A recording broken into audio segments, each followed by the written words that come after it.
অবশেষে বহু প্রতীক্ষার পর কলকাতা নাইট রাইডার্সও ঘোষণা করে দিল তাদের নতুন জার্সি ও নতুন ক্যাপ্টেন এবং তার সঙ্গে সহ অধিনায়কও।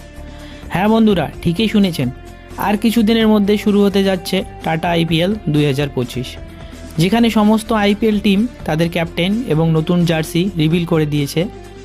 সেখানে কলকাতা নাইট রাইডার্স শুধু বাকি ছিল ক্যাপ্টেন এবং নতুন জার্সি রিভিল করার। কিন্তু বহু প্রতীক্ষার পর সমস্ত কেকেআর ফ্যানকে সুখবর দিয়ে ঘোষণা করে দিল তাদের নতুন জার্সির পাশাপাশি নতুন ক্যাপ্টেনও। হ্যাঁ বস, তুমিও যদি কলকাতা নাইট রাইডার্সের একজন ডাইহার্ড ফ্যান হয়ে থাকো তাহলে ভিডিওটিতে লাইক এবং এরকমই আরও নতুন নতুন ভিডিও পেতে চ্যানেলটিকে অবশ্যই করুন সাবস্ক্রাইব। তো বস, প্রথমেই তোমরা জার্সিটা দেখে নাও। জার্সিটা জাস্ট ফাটাফাটি হয়েছে, জার্সিটা দেখতে কিন্তু দুর্দান্ত।